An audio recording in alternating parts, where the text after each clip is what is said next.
Hello everyone and welcome to chapter 4 lesson 3 substitution variables. In any programming language, as we know, variables are used to temporarily store values to be used through the program. In Oracle SQL, same idea applied. Variables in Oracle SQL called substitution variables and used also to temporarily store values. When a substitution variable is used in a statement, Oracle SQL requests an input value from the end user and store the value in the substitution variable. We can use either single ampersand or double ampersand to define a substitution variable. Substitution variables are useful for writing SQL scripts to make our SQL statement more dynamic. To understand how to define substitution variables, let's have a look at this example. Select last name, job ID, salary, department ID from table employees where department ID equal.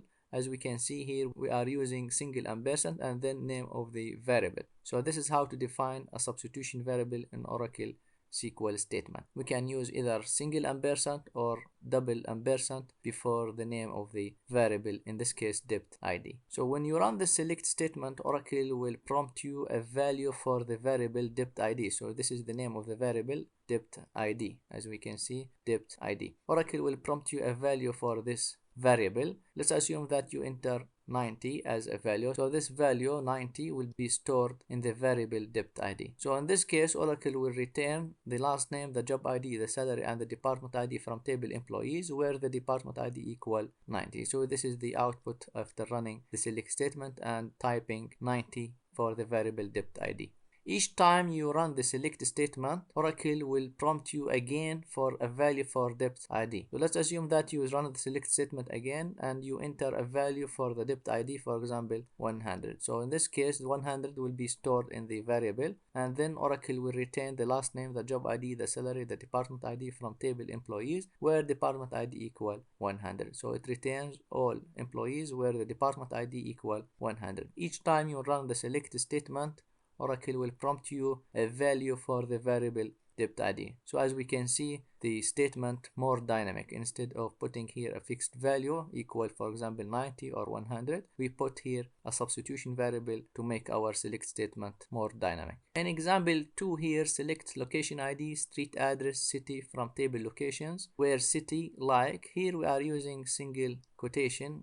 As we learned before, if you are searching for a string or characters, you have to enclose it in a single quotation mark. So here we are using like, and then here percentage or percent, and then the name of the variable. This is ampersand, and then the name of the variable, which is city var. If you run the select statement, Oracle will prompt you to enter a value for the variable, as we can see, city var. Let's assume that you enter OM. If you enter OM, this OM value will be stored in the variable city var. So our select statement will be select location ID, street address, city from table locations, where city like between single quotation, percentage or percent, OM, percent. That means return all the locations where OM exists in the name of the city. Percentage, OM, percentage between single quotations. So as we can see, this is the output after running our select statement. OM exists in the name of the city. If you run the select statement again, Oracle will prompt you again to enter a value for the variable city var. Let's assume that you enter, instead of OM this time, you put, for example, RA. So in this case, Oracle will return all cities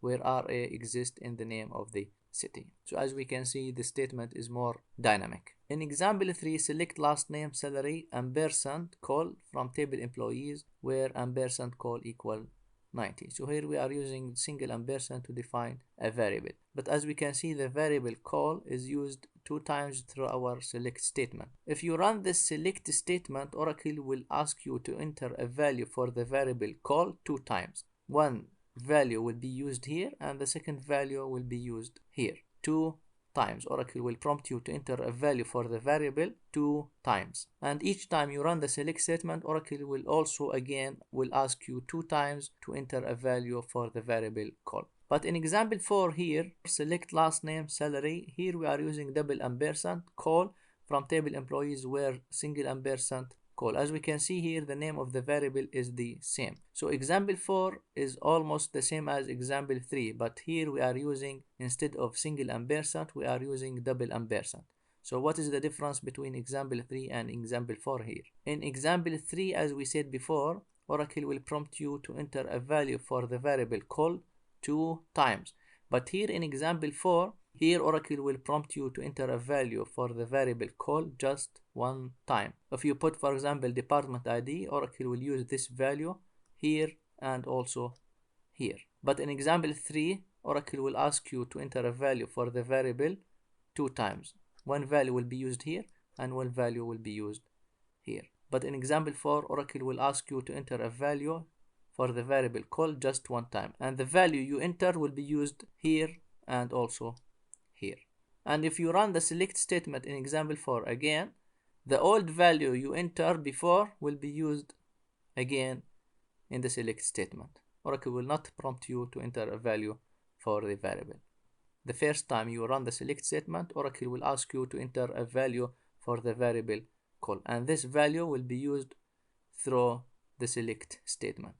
And if you run the select statement again, the old value you entered before will be used again for the select statement. But in example 3, each time you run the select statement, Oracle will prompt you 2 times to enter a value for the variable call.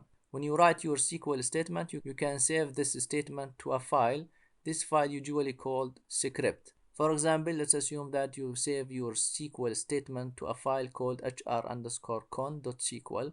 If you want to run all SQL commands stored in this file, you can just put @ followed by the path of the script and then the name of the script. So if you run this command, Oracle will open this file and run all SQL commands stored in the file. So this is how to run a script stored at the operating system path. So in this lesson, we learned how to use substitution variables in Oracle SQL commands. I hope this video was informative for you, and thank you for watching.